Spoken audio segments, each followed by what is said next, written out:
Le sans filtre, c'est quoi?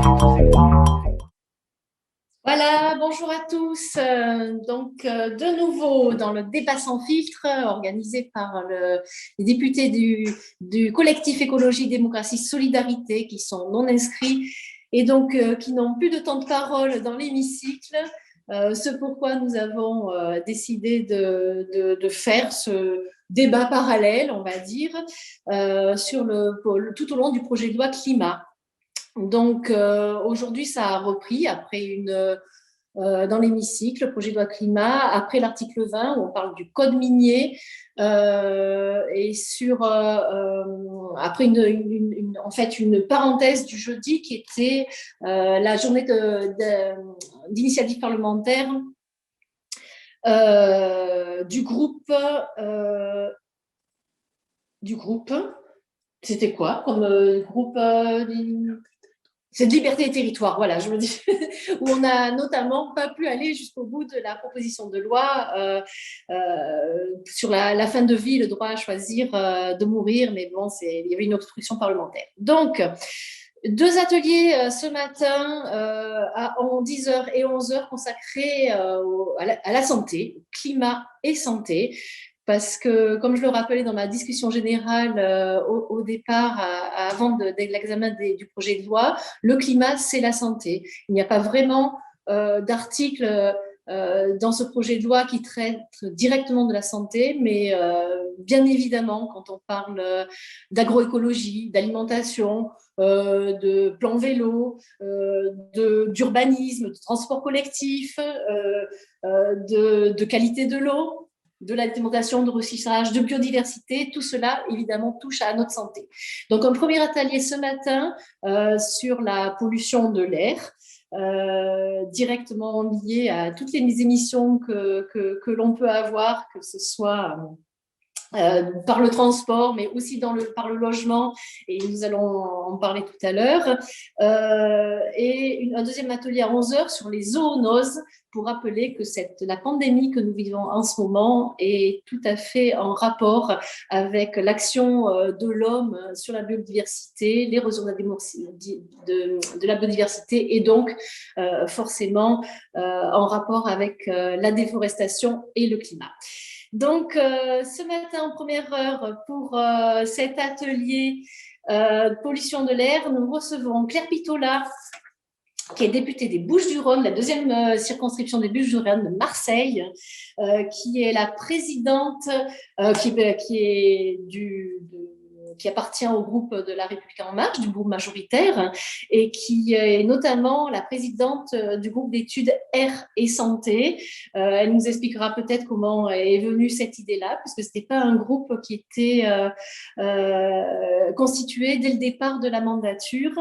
Et Olivier Blond, qui est le directeur général de l'association Respire, qui est une association nationale qui œuvre pour la qualité de l'air. Bonjour à tous les deux. Donc, je voulais d'abord peut-être… alors, vous expliquer un petit peu. De temps en temps, on répond au chat sur Twitch, mais de temps en temps aussi, nous allons en séance pour écouter. On avait des envoyés spéciaux en séance. Aujourd'hui, il y aura Delphine Bateau qui est peut-être sur Twitch. Je ne l'ai pas vu sur Zoom. Donc, voilà, et qui pourra intervenir et qui pourra nous dire, attention, là, peut-être on passe en séance parce qu'il y a des choses intéressantes à écouter. Donc, ne vous offusquez pas si je vous coupe la parole de temps en temps. Voilà, donc Claire, je vais te passer la parole pour peut-être nous expliquer un petit peu pourquoi ce groupe d'études Air et Santé. Et j'aimerais bien que tu nous parles aussi de l'amendement que tu as fait passer en commission spéciale lors du projet de loi climat, notamment qui vise à… Enfin, tu nous en parleras, à mettre dans le diagnostic des bâtiments cette notion de qualité de l'air. Tout à fait. Merci beaucoup, Delphine. Bonjour à tous et merci pour cette invitation. J'ai regardé quelques formats précédents. C'est vrai que c'est très intéressant de pouvoir faire ce parallèle avec les débats. Et en fait, j'aurais aimé qu'on parle davantage de qualité de l'air dans ce texte. Comme ça, on aurait pu faire un parallèle direct avec ce qui se passe en séance, mais malheureusement, ce n'est pas un texte qui prévoit beaucoup d'espace. Donc, j'ai quand même essayé de placer quelques sujets, mais je n'ai pas pu placer tous les sujets. Alors, pourquoi ce groupe d'études air et santé? C'était justement parce que dans tous les textes de loi qu'on voit passer, on n'a pas souvent d'espace pour parler de l'air. Et donc, il y avait comme ça cette volonté de dire il faut qu'on développe un peu un réflexe air au niveau des parlementaires et qu'on fasse un peu un jeu d'influence pour aborder ce sujet-là davantage. En fait, ça vient d'un premier échec de ce que j'ai pu passer aujourd'hui dans la loi climat. Lors de la loi Elan, j'ai essayé d'aborder justement la qualité de l'air intérieur des bâtiments, puisque la loi Elan était pleinement sur l'évolution des bâtiments. Et en fait, beaucoup de collègues sont venus me voir en me disant c'est super intéressant, on ne connaît pas du tout. Et le résultat des courses, c'est que les votes ont montré que je n'ai pas pu obtenir gain de cause. Donc, j'ai créé ce groupe d'études air et santé pour qu'on puisse discuter de ces sujets-là entre collègues députés et que petit à petit, ces sujets-là avancent, qu'on ait aussi une oreille plus attentive des ministères pour que quand on arrive en séance avec ces propositions de sujets, ils soient davantage acceptés. Et donc là, ce que j'ai pu faire passer, je vous remercie de permettre de le visionner. Pu faire passer en commission spéciale intérieure des logements au moment du diagnostic de performance énergétique. En fait, ça part du constat que le diagnostic de performance énergétique, ça a permis une grande avancée dans le développement de la performance énergétique des bâtiments, puisqu'il y a vraiment eu une organisation des différents corps de métier de la rénovation des bâtiments et de la construction pour amener à des bâtiments qui soient plus efficaces énergétiquement. Donc, on a créé des boîtes étanches, mais on a oublié de les faire respirer. Et ce qu'on constate aujourd'hui, c'est que quand on ne fait pas respirer un bâtiment, les personnes qui sont à l'intérieur ne sont pas bien parce qu'elles ont besoin de respirer. Hein, on a quand même ce premier réflexe quand on arrive à la vie, c'est de respirer. Donc, il faut qu'on s'en soucie. Et comme on passe plus de 80% de notre temps à l'intérieur des bâtiments, il faut qu'on se soucie, c'est notre principal lieu d'exposition, il faut qu'on se soucie de ce qu'on y respire. Et donc, quand on fait des boîtes étanches, au final, on développe des pathologies dans le bâtiment. Le bâtiment donc, n'est plus capable d'évacuer son humidité. On peut créer des champignons. Tous ces champignons vont diffuser dans l'air des composés organiques volatiles. Nous, on exhale du CO2. Donc, de la même façon, on va s'étouffer un peu avec notre CO2. Ensuite, il y a tout ce qu'on met, les produits d'ameublement, les produits d'entretien. Et donc, au final, on va concentrer beaucoup de polluants à l'intérieur du logement si on fait des boîtes étanches qui ne respirent pas. Bien entendu, au bout d'un moment, ça va créer des maux de tête et ça va vraiment générer de l'inconfort. Donc, au final, on va ouvrir les fenêtres, on va pousser son chauffage parce que l'humidité va nous donner une sensation de froid. Et qu'est-ce qui va se passer? On ne va plus du tout respecter l'efficacité énergétique vers laquelle on tendait. Donc, c'est vraiment un enjeu d'avoir une vision globale du bâtiment et une vision qui prenne en compte la santé des occupants. Donc, ce que j'avais pu faire passer dans Elan en premier lieu, c'est que tous les codes de construction devaient prendre en compte la santé des occupants. Et maintenant, ce que j'arrive à faire passer au niveau de la loi climat, c'est qu'on ait cette évaluation de la qualité de l'air intérieur dans un bâtiment. Et donc, ça va vraiment permettre de développer, de structurer la filière. On a récemment eu cette association qui s'est créée des ventilistes de France. Et donc, petit à petit, voilà, les métiers de terrain vont pouvoir s'organiser parce que nous, on aura créé un cadre qui le permet. Voilà. Merci. Oui.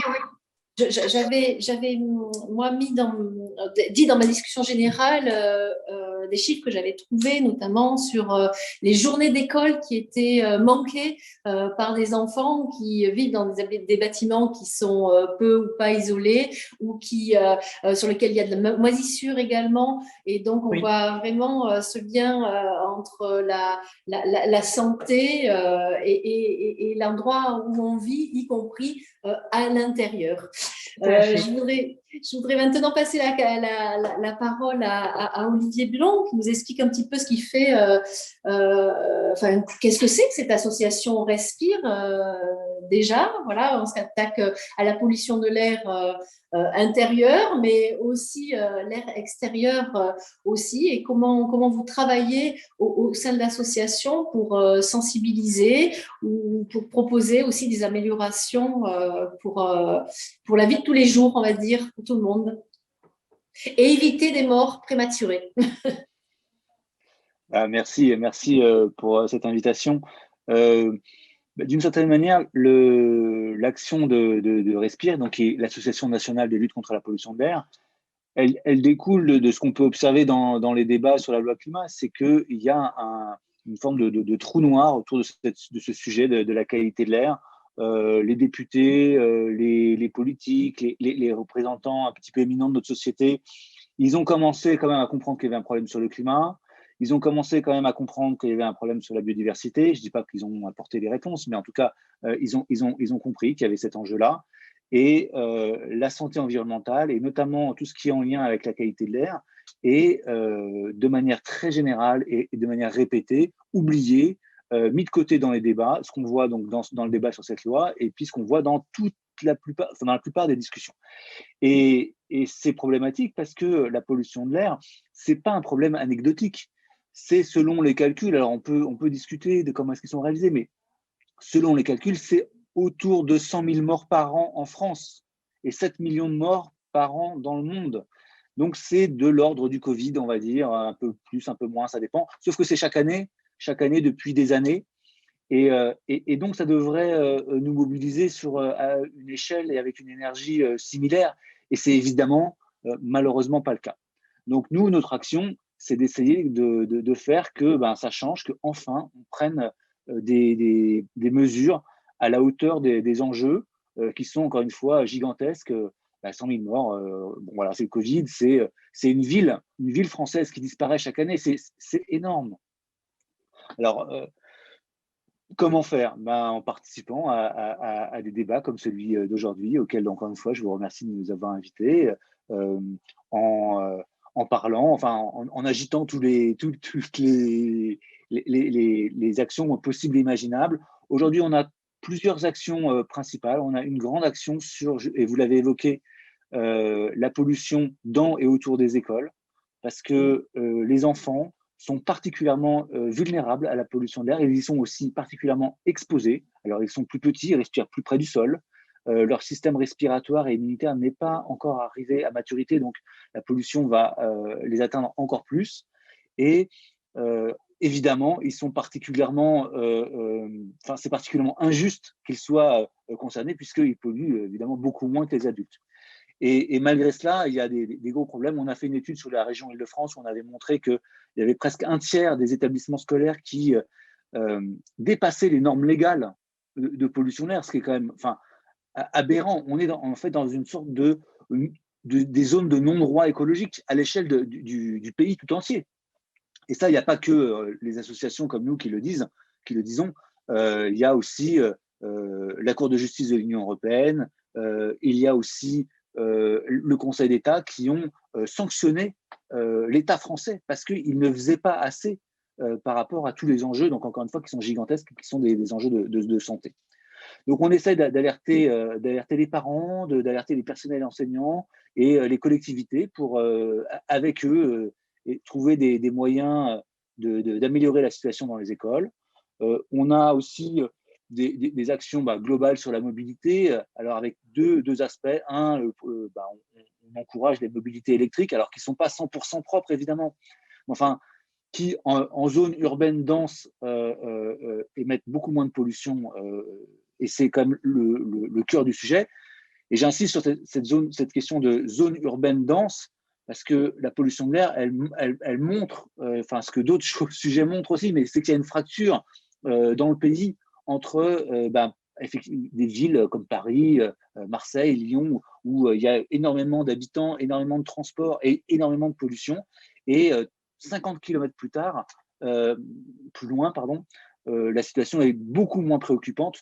Donc, la pollution de l'air est un problème lié à la densité urbaine. très majoritairement. Pas exclusivement, mais très majoritairement. Et donc, on essaie d'alerter donc, sur les mobilités.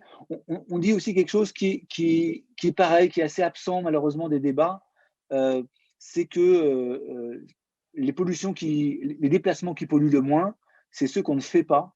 Et donc, en fait, tout ce qui est lié aux émissions polluantes liées à la voiture, alors qu'elles soient des émissions de gaz à effet de serre ou des émissions de polluants atmosphériques qui vont donc poser des problèmes de santé, en fait, il faut les voir avec une vision vraiment très globale, une vision urbanistique, se poser la question de quelle vie on veut, de quelle ville on veut aussi. Et c'est à ce niveau-là, je pense qu'on pourra faire les efforts et les changements les plus importants.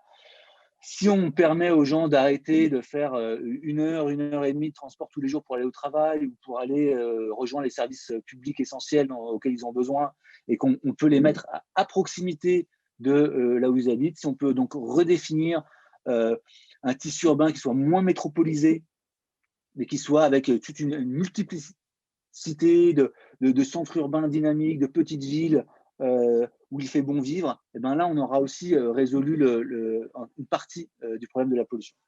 Et puis, on a un certain nombre de combats. Alors, on aide les citoyens à ce que nous, on appelle rendre visible l'invisible, parce que la pollution, elle est invisible. On respire tous les jours. On ne peut pas s'arrêter de respirer. Il ne faut pas plus de quelques dizaines de secondes. Et cet air qui est transparent, qui peut parfois avoir l'air sain, en fait, il est rempli de polluants. En fait, on respire tous les jours une sorte de bouillabaisse avec des centaines de milliers de molécules différentes et toxiques. Et donc, on essaie de rendre visible cette pollution avec des capteurs citoyens, donc des dispositifs qu'on donne aux gens et qui peuvent mettre sur leur balcon, leur terrasse, leur jardin, s'ils en ont un, et qui va leur permettre de mesurer au quotidien et la pollution et de se rendre compte parfois à quel point la situation est inquiétante.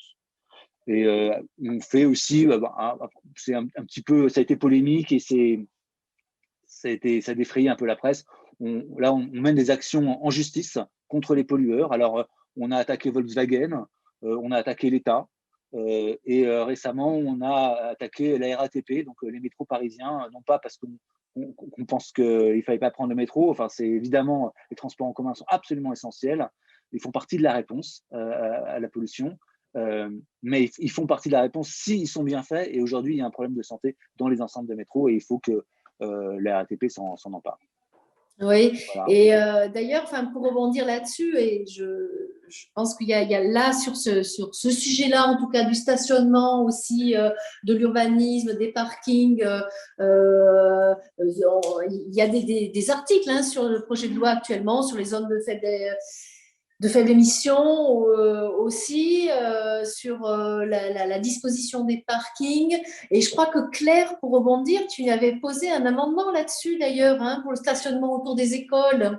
Oui, alors voilà, du coup, je voulais rebondir. C'est très important en fait de sensibiliser l'ensemble des acteurs et c'est pour ça qu'on a besoin d'associations comme Respire, parce que en fait l'organisation française donc est décentralisée et nous au niveau des lois on ne peut pas toucher à tout. Déjà on a ce fameux cavalier législatif, c'est-à-dire que quand on veut amender en fait on doit amender sur l'objet du texte et j'avais essayé de porter une proposition du collectif Respire qui était de dire que simplement déjà on pouvait appliquer les réglementations à l'extérieur aux zones intérieures, par exemple pour les bouches de métro, faire en sorte que les particules fines, les seuils qui sont imposés à l'extérieur, soient imposés à l'intérieur, dans les bouches de métro. Ça, c'est un amendement qui m'a été rejeté.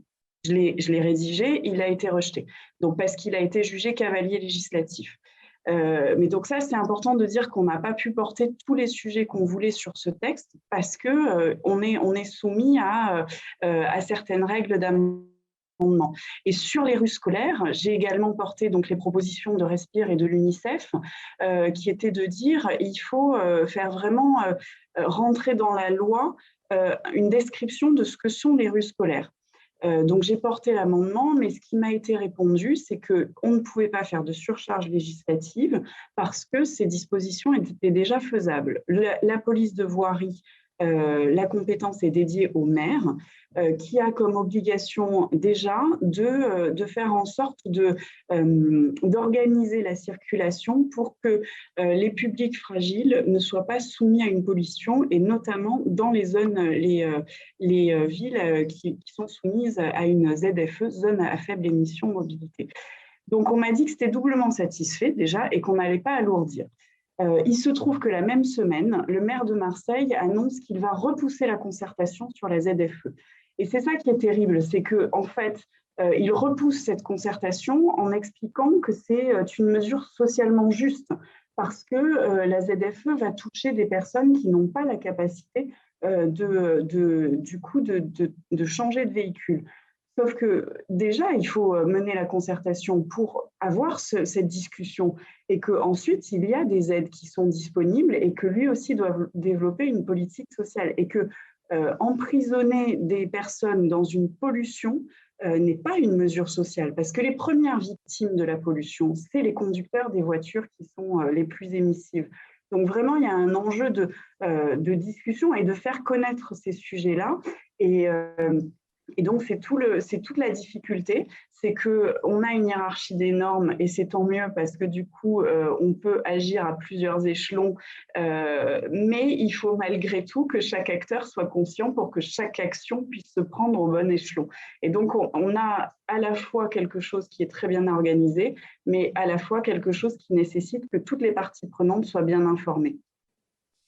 Oui, bien entendu. Et puis là, on voit bien que les plans d'urbanisme sont primordiaux dans ces questions-là. Et notamment, on parlait des abords des écoles. Moi, je sais que dans toutes les écoles, elles ont des parkings devant pour qu'on puisse laisser, j'appelle ça les écoles supermarchés. On laisse les gamins, c'est un peu le drive, ce qui a une aberration. Et du coup, pas de voies cyclables, voire voilà, pas des cheminements piétons qui sont dangereux, des accès qui sont pour ceux qui sont à pied ou à vélo vraiment, vraiment dangereux, pas de parc non plus pour parquer les vélos, enfin rien n'est fait, enfin tout est fait pour la voiture. Et on oublie de dire que le trajet pour aller à l'école, c'est déjà en fait de la pédagogie, parce que donc quand on voit les exemples de pédibus, c'est très intéressant parce que c'est de la coopération, c'est de la discussion, et puis c'est un moment où la discussion commence à se faire tranquillement, marchant, quand l'enfant s'aère. Les exemples justement d'organiser l'accès au vélo, c'est aussi un moyen d'apprendre très tôt aux enfants le savoir rouler. Ça, c'est quelque chose qu'on a passé dans la LOM aussi, que j'ai soutenu dans la LOM. C'est très tôt, on explique le savoir rouler, on explique l'autonomie à l'enfant. Donc, c'est déjà un acte très citoyen de préparer le trajet jusqu'à l'école. Et puis, juste pour dire à quel point cette pollution de l'air, elle est importante, on n'a pas cité le chiffre de 15 000 litres d'air qu'on respire par jour. C'est un minimum. Donc, en fait, quand on est en toxicologie, les règles classiques, c'est de dire que la dose fait le poison. 15 000 litres d'air par jour qui passent dans nos poumons, avec les polluants qui sont dedans. Donc, on est vraiment très, très exposé, et il est certain qu'on a cette dose maximale tous les jours inacceptable et qu'il faut agir.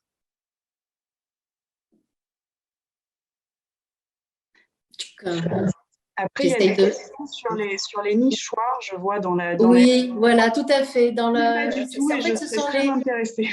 Oui, il y a plusieurs réactions là, des steamers là-dessus, notamment interdire les voitures dans les alentours des bâtiments scolaires permettrait de sécuriser la route pour ceux qui y vont à pied, trottinette, vélo, c'est ce que je viens de dire. Merci Fretch de nous avoir rappelé ça. Une question, voilà, effectivement, c'est nous sommes en train de Michel DVN, nous sommes en train de parler d'isolation des bâtiments. Je fais partie d'un collectif de groupes internationaux œuvrant pour la protection des hirondelles et des martinets, la biodiversité en ville dont font partie ces oiseaux n'ont pas prise en compte à la hauteur qu'il faudrait. N'est pas prise en compte à la hauteur qu'il faudrait. Pardon. Ma question est simple. Pourrait-on prendre en compte l'intégration des nichoirs dans l'isolation des bâtiments? L'exemple de Toulon montre ce devoir de prise en compte. Alors, où peut être le législatif là-dedans, ou la pédagogie, ou voilà. Moi, je crois que c'est une vraie question, effectivement, qui est intéressante.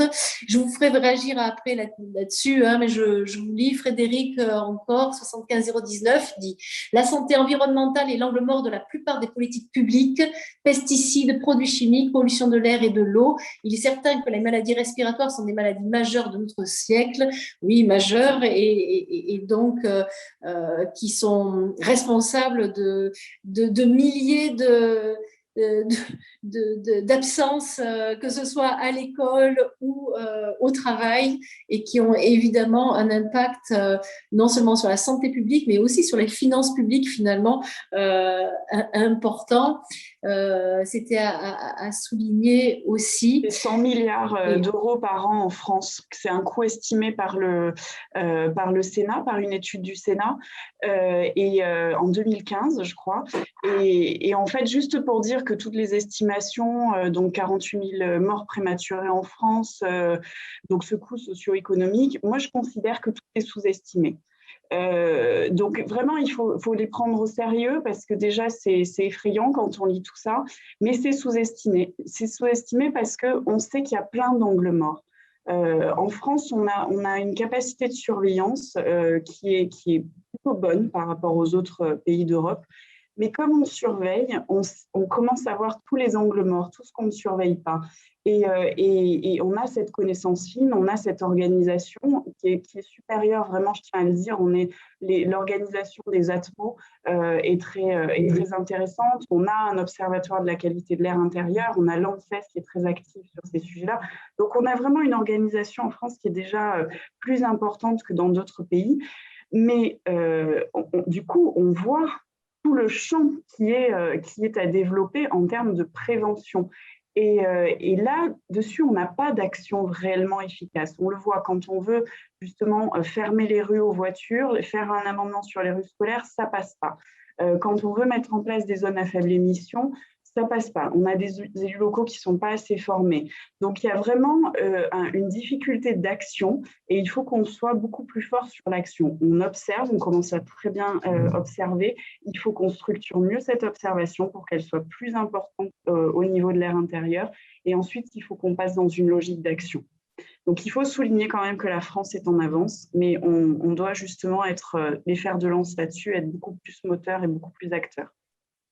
Oui, bien entendu. Et puis, du coup, Respire, hein, le collectif Respire, Olivier, il est là pour ça. Il l'avait expliqué, on fait de la pédagogie, on va faire du coup. En faisant de la pédagogie, on fait de la prévention. Voilà, ce n'est pas qu'une question de faire des actions en justice, mais comment on peut faire pour…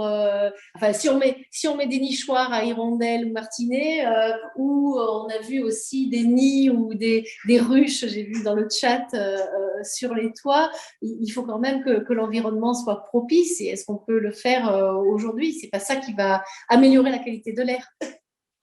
Ce que je trouve intéressant dans la question des écoles ou dans la question des nichoirs, c'est que ça met en évidence une dimension fondamentale de la pollution de l'air. C'est que la pollution de l'air, elle est hyper locale. Et c'est une grande différence avec le climat. Le climat, évidemment, c'est un phénomène planétaire à l'échelle de décennies.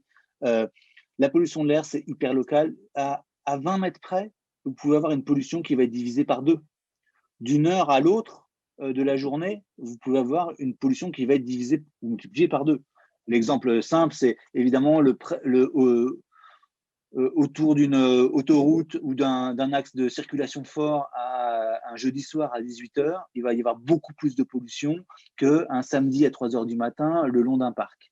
Et cette dimension hyper locale de la pollution, c'est un bon signe pour tous les gens qui veulent agir, parce que ça veut dire qu'au niveau local, vous pouvez avoir un impact. Et c'est ce qu'on voit avec notre action autour des écoles. C'est-à-dire que quand on arrive à diminuer la circulation autour d'un établissement scolaire. Alors, ça ne veut pas dire forcément fermer la route aux voitures, ça peut être diminuer la circulation, diminuer une voie, ça peut vouloir dire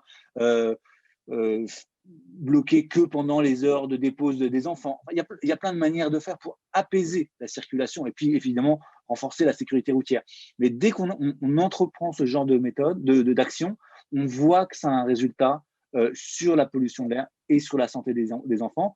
Donc, c'est intéressant, c'est très local, c'est peut-être ce que aussi disait Claire, en disant il y a tout un dispositif légal au niveau national, mais il faut le décliner au niveau des municipalités, des collectivités. Et c'est ça l'enjeu, c'est ça aussi la difficulté, c'est d'arriver à la fois à trouver des porte-paroles pour défendre nos idées au niveau national et à la fois au niveau de la mairie de Marseille, de la mairie de Paris, mais aussi de la mairie de toutes ces villes de France qui sont impactées par la pollution, et ben de trouver des gens pour s'emparer de ce sujet. Et c'est, encore une fois, c'est pas qu'un sujet pour des militants de toujours, etc. C'est défendre la santé de ses enfants ou des aînés aussi, parce qu'on ne le dit pas assez, mais la pollution de l'air, elle touche des personnes plus vulnérables que d'autres, donc les enfants, mais aussi les personnes âgées. Et c'est très important aujourd'hui, notamment avec le Covid. On voit que la pollution de l'air, elle aggrave fortement la dangerosité du Covid, la mortalité de l'épidémie, parce qu'elle touche particulièrement les personnes âgées qui sont donc plus vulnérables. Et donc, il y a plein de choses à faire pour la santé de tous. Et moi, vous arrivez à bien, enfin, je sais que vous arrivez bien à intervenir auprès des enfants, auprès des parents aussi. Est-ce que vous êtes attendu dans les collectivités? Parce que les collectivités, effectivement, Claire le rappelait, les mairies, les municipalités sont les premières concernées pour les écoles maternelles et primaires, hein, puisque c'est eux qui organisent cette compétence-là. Comment est-ce que vous êtes bien reçus? Est-ce que vous arrivez à leur parler? Est-ce qu'il y a un espace de discussion? Comment vous agissez, vous? Ça dépend énormément des situations et les équipes municipales, elles sont plus ou moins sensibles à ces sujets. Ça ne dépend pas forcément de leur couleur politique d'ailleurs. En général, on l'a vu, la question de la qualité de l'air, ça demande un engagement personnel des maires et des personnels politiques, parce que sinon, rien n'est fait. Donc, il y a des endroits où on est très bien reçu, où même on est sollicité pour justement installer des capteurs dans les écoles, parler aux enfants, même faire des sessions avec les enseignants pour les informer des bonnes pratiques, etc. Et puis, il y a des endroits où on trouve porte close, voire des gens qui vont nous accuser d'être contre la voiture, contre l'industrie française, contre je ne sais quoi. Évidemment, c'est caricatural et c'est en fait même faux. Bon, voilà, on observe des dynamiques plus ou moins fortes et la situation à Marseille, à Paris ou à Bordeaux, elle est différente, évidemment. Moi, ce que je remarque surtout, c'est qu'on est souvent en réaction. Malheureusement, je me rappelle à Marseille sur les interventions des parents, mais de certains élus aussi par rapport à cette école maternelle ou primaire, je crois qu'elle était sur une ancienne décharge avec une pollution très, très importante aux abords de l'école. Et du coup, on était vraiment en réaction et plus qu'en prévention, non? Qu'est-ce que tu en penses, Claire? Oui, en fait, c'est le souci, c'est qu'aujourd'hui, on est vraiment organisé sur une observation. L'ARS fait des observations, donc c'est organisé par région de l'environnement, et donc c'est cadré sur quelques pollutions, et au final, c'est quand on passe dans le rouge qu'on va réagir.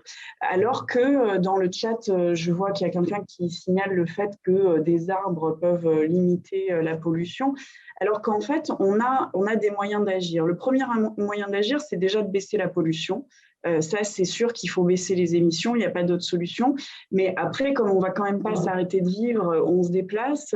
Quand on doit se déplacer, il faut qu'on arrive à ce que les axes qui créent des émissions ne soient pas à proximité du coup de public fragile. Et on peut après développer des parades. Et donc, c'est vrai qu'on a des solutions pour, dans les endroits où on ne peut pas faire autrement, où l'urbanisation s'est déjà développée, pour faire des protections, des parades qui limitent la pollution. Mais la première des actions, ça doit être la prévention. Et donc, dans ce que j'ai soutenu sur cette loi climat, j'ai aussi soutenu un amendement pour parler de prévention et de coûts évités, par exemple, dans les marchés publics. Parce que l'énergie la plus propre, c'est celle qu'on ne consomme pas. L'air le plus propre, c'est celui qu'on ne pollue pas, on pourrait dire. Mais voilà, c'est vraiment, je voudrais reprendre cette expression de M. Blon, c'est vraiment il faut vraiment qu'on limite la pollution et c'est hyper local. Donc, on doit avoir des actions justement qui sont regardées au cas par cas localement.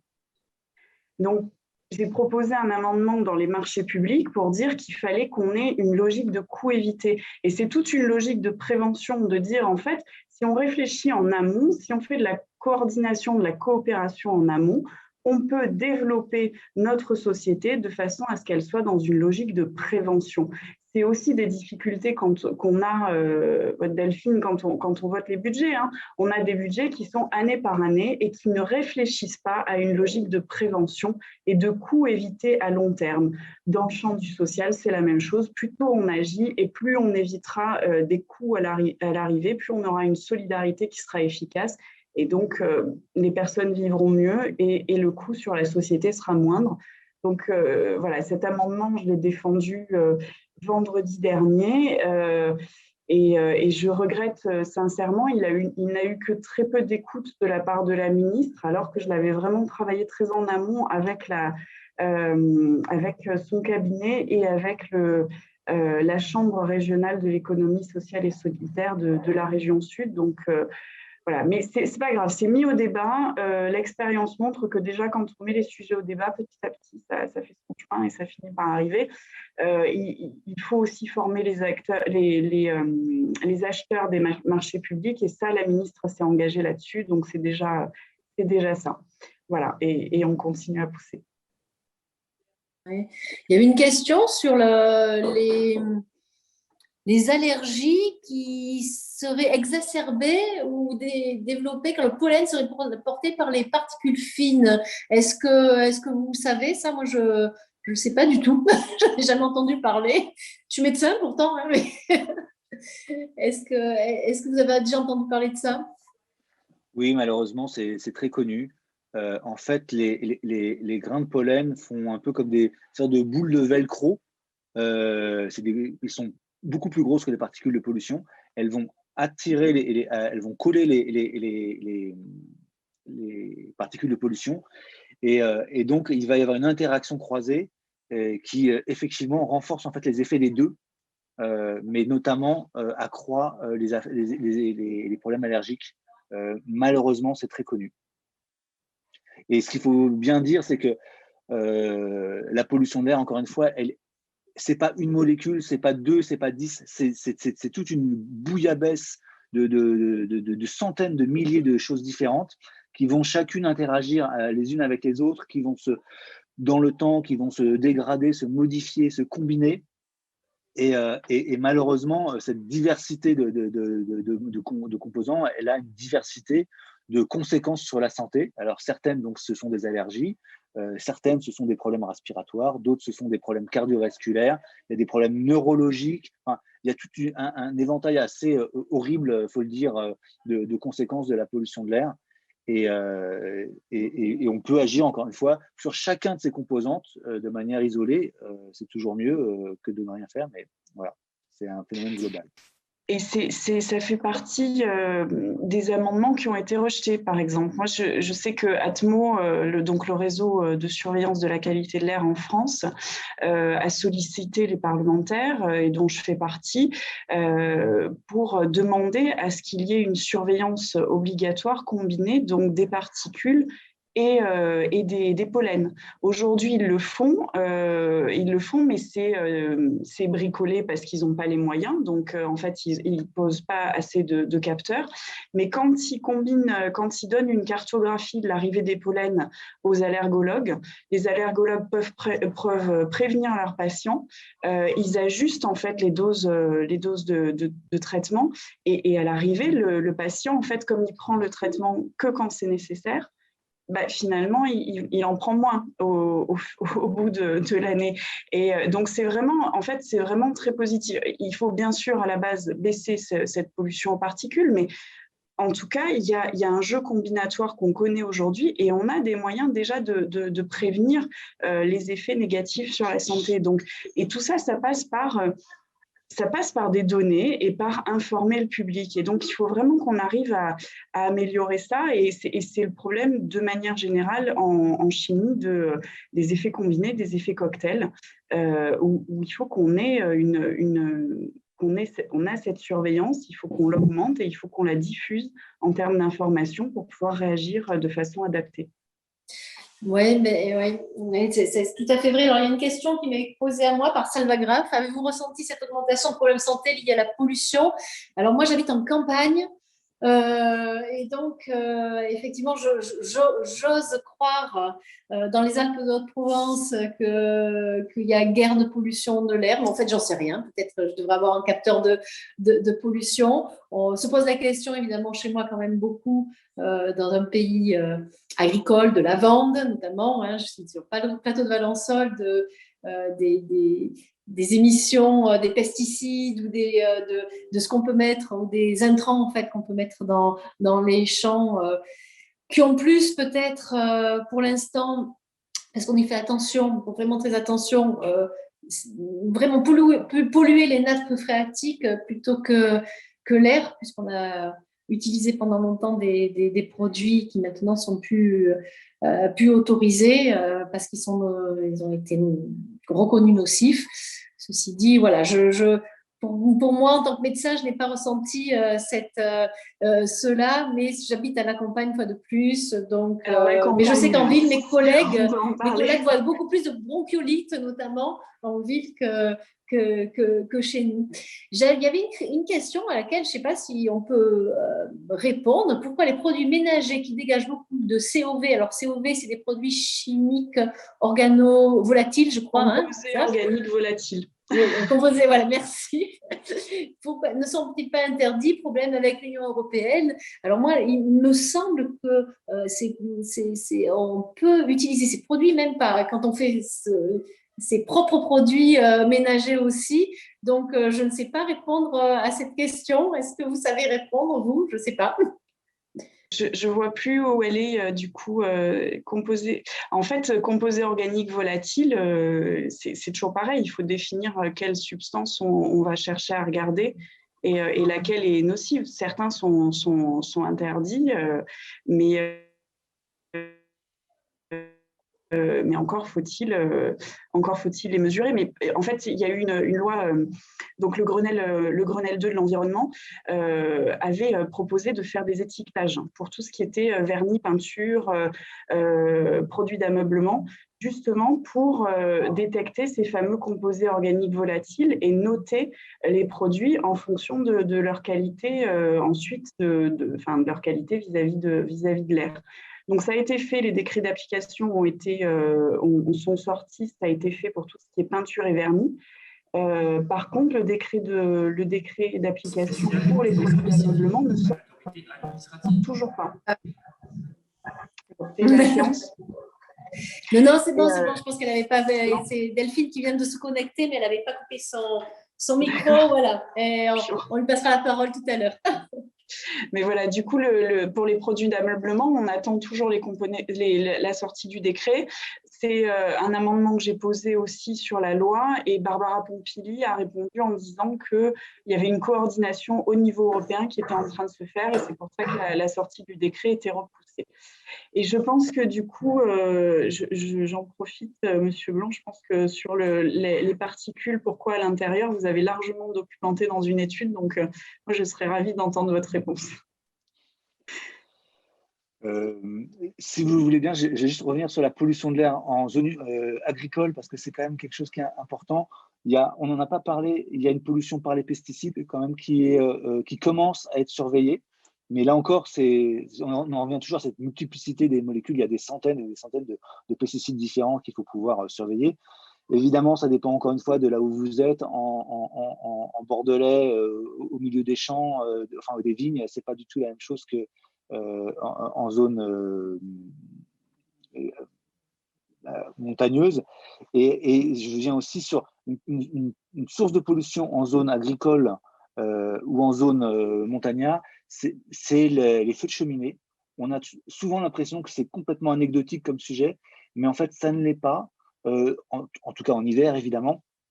Et la région la plus polluée de France, ce n'est même pas Paris, c'est la vallée de l'Arve, donc la vallée de Chamonix, qui est polluée. Alors d'abord parce qu'il y a quand même des transports automobiles, il y a des camions qui viennent d'Italie, mais aussi, et en hiver, c'est principalement pour cette raison-là, parce que les gens se chauffent au bois dans une vallée qui est très encaissée. Et donc même des sites absolument magnifiques qui font partie du patrimoine de la France, hein, en termes de beauté, peuvent être très pollués alors qu'il n'y a pas vraiment d'activité industrielle à proximité.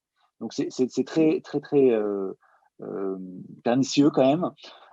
Les impacts sur la santé des enfants sont extrêmement bien documentés, notamment sur effectivement les bronchiolites, mais sur les crises d'asthme aussi. Les crises d'asthme dont l'incidence et l'importance a été multipliée par 2 en 30 ans. Donc c'est quand même majeur, d'autant plus que certaines de ces crises d'asthme peuvent être vraiment très inquiétantes. Elles peuvent mener à des hospitalisations en urgence. Bon, les parents qui sont confrontés à ça savent à quel point c'est vraiment problématique. Oui, Alors, oui, la pollution n'est pas là forcément où on l'attend. Elle est déjà des fois là où on ne l'attend pas. C'est ça que vous étiez. Elle est invisible, c'est le problème. C'est pour ça, donc, encore une fois, qu'on a diffusé ces capteurs. Alors, je vous en montre un, j'en ai amené un sur mon bureau. C'est tout petit, c'est tout simple, il y a un petit écran qui va vous donner justement les valeurs. Et si vous voulez, eh ben, nous, on vous en offre un et on en offre un avec plaisir à tous les députés qui seront intéressés. Vous allez voir, ça va vous permettre de vous rendre compte de la situation.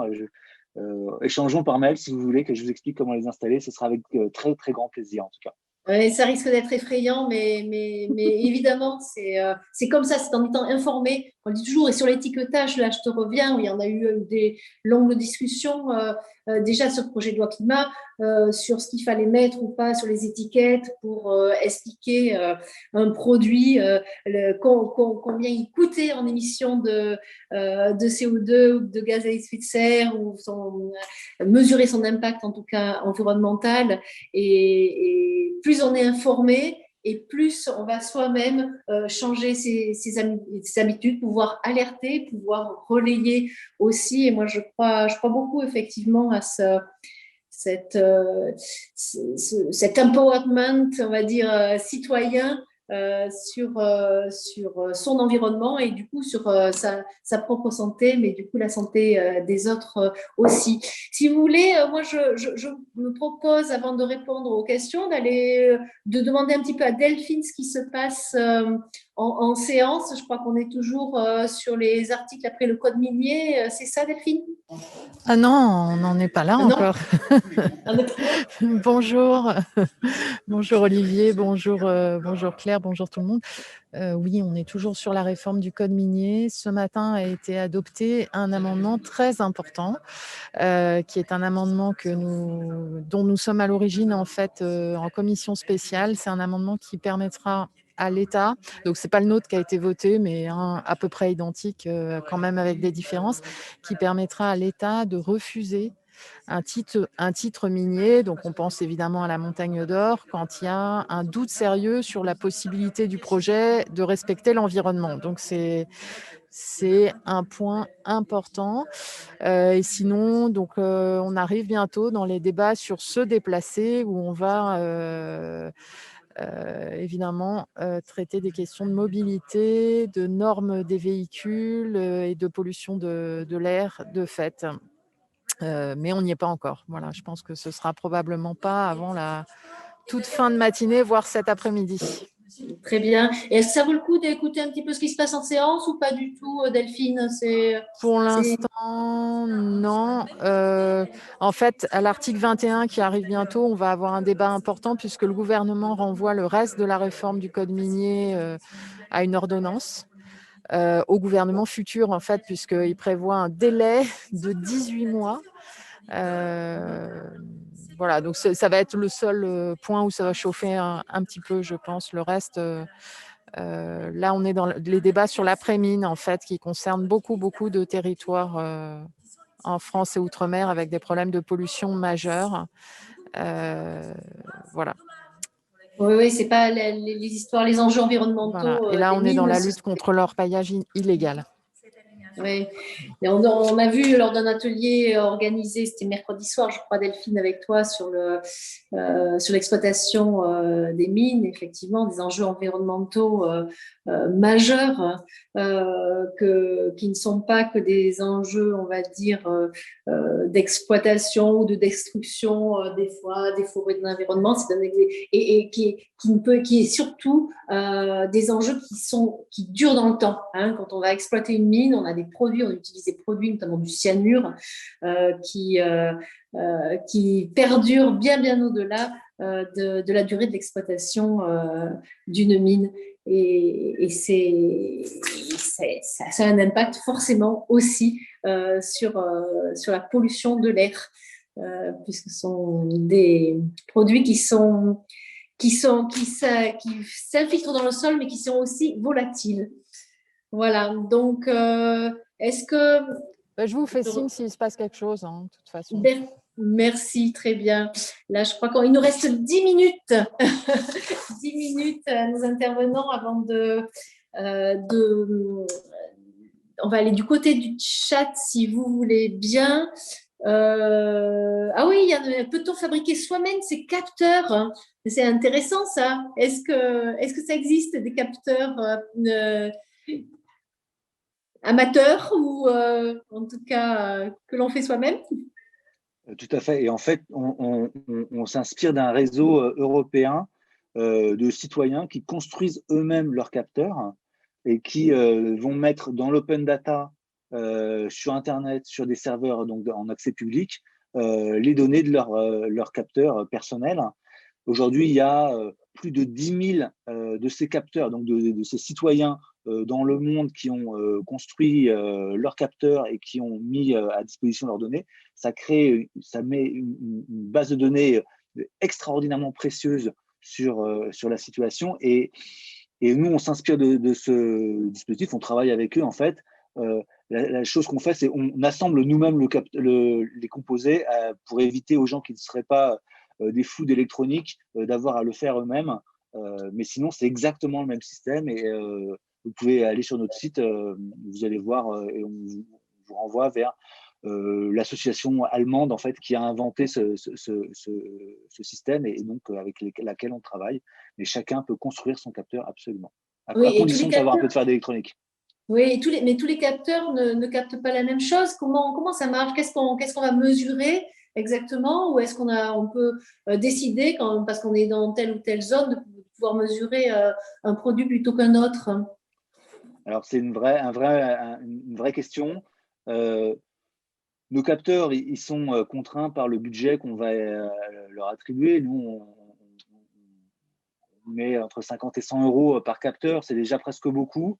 Les capteurs des ATMO, donc des organismes de surveillance, peuvent coûter 10 000 ou 100 000 euros. Donc, évidemment, on n'est pas dans la même catégorie.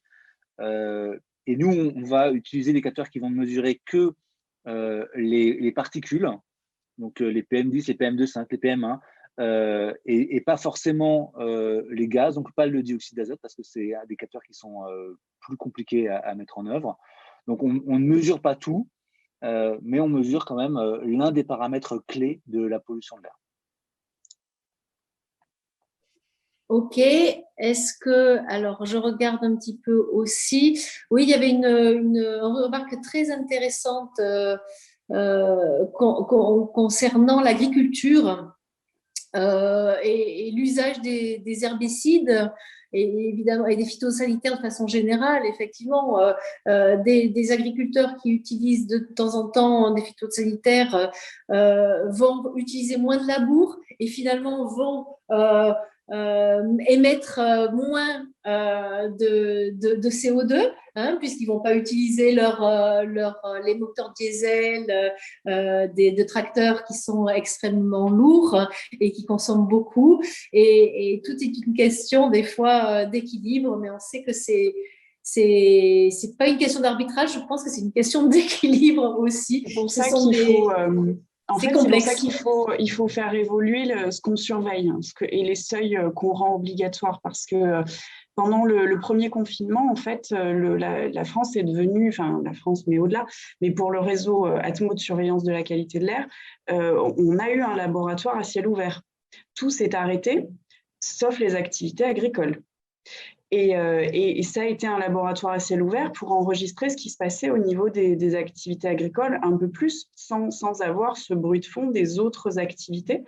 Et donc, les ATMO, au sorti de cette observation, demandent à ce qu'on ait une obligation de surveillance des nitrates, par exemple, et d'autres substances. Et là encore, on n'a pas pu faire passer cette demande-là, mais en fait, une fois qu'on cale des seuils sur les substances chimiques qu'on trouve les plus importantes à surveiller, ensuite, les arbitrages se font localement. Et bien entendu qu'il y a un choix à faire en fonction des solutions, en fonction de ce qu'on cultive. Mais d'abord, il faut poser les seuils sur les substances qu'on ne veut plus voir en excès. Très bien. Allez, je vais vous demander, il nous reste encore 4 minutes, donc un mot de la fin à tous les deux. Et encore merci d'avoir participé à cet atelier. Vous pouvez bien entendu continuer à participer, voir, enfin en tout cas, l'atelier suivant sur les zoonoses et sur la santé. Olivier, le mot de la fin. Je pense d'abord, le mot de la fin sera merci pour cette invitation, évidemment. Je pense qu'il y a un vrai enjeu de visibilité autour du sujet. Encore une fois, la pollution, elle est invisible.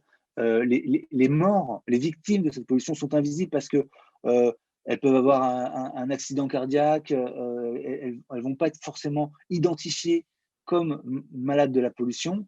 Et effectivement, le sujet est invisible, y compris dans les débats publics, enfin la plupart. Encore une fois, merci aujourd'hui de parler de ce sujet essentiel. Mais on a besoin de passer à la vitesse supérieure pour enfin traiter le problème à la hauteur des enjeux. Encore une fois, c'est une crise sanitaire majeure et qui dure depuis des décennies et sur lequel personne ne fait rien. Donc, ce qu'on a fait aujourd'hui, ce qu'on fait actuellement sur le Covid, mais ce qu'on a fait contre la cigarette, ce qu'on a fait contre l'alcool, ce qu'on a fait contre les accidents de la route, donne une idée de ce qu'on pourrait faire contre la pollution de l'air. Et clairement, le compte n'y est pas. Merci. Claire Oui, je crois que c'est ça, c'est vraiment, il faut qu'on pense à notre santé dans une logique de prévention. L'OMS parle de déterminants sociaux de la santé. L'OMS donne le chiffre de 80% de notre santé est due à notre environnement et pas à des soins. Les soins, c'est seulement 20%. Donc, il est grand temps qu'on pense à ce qui nous entoure et qu'on aille dans une logique beaucoup plus de prévention. Et l'air, c'est ce qui nous expose de façon majeure toute la journée. 15 000 litres d'air qu'on respire tous les jours, c'est ça qui nous expose à des polluants de façon majeure. Donc, il faut vraiment qu'on saisisse ce sujet-là et qu'on agisse davantage. On est champion de l'observation aujourd'hui, même si on peut observer beaucoup plus de choses, mais on va dire qu'en Europe, on est champion de l'observation et il faut qu'on passe à être champion de l'action. Ouais, merci beaucoup. Donc, je rappelle, moi j'ai retenu 2 choses. Effectivement, on a parlé de l'air intérieur, de l'air extérieur. 15 000 litres d'air passent dans nos poumons chaque jour et on a quand même 100 000 morts prématurées par an, une estimation et vraisemblablement des maladies aussi que l'on pourrait éviter. Donc, pédagogie, prévention, plus d'action locale et puis une meilleure prise de conscience, je crois. Merci beaucoup à tous les deux d'avoir participé à ce débat. Donc, la pollution de l'air, la lutte contre la pollution de l'air, c'est la santé. Le climat, c'est la santé. C'est l'objet de nos ateliers de ce matin. Je vous retrouve tout à l'heure. On va lancer le jingle pour un débat sur la pandémie Covid-19 qui pourrait être en lien, moi j'en suis persuadée, avec la lutte contre le climat, en tout cas la lutte pour l'environnement. Et donc, jingle, s'il vous plaît. Au revoir à tous les deux. Merci encore. Merci.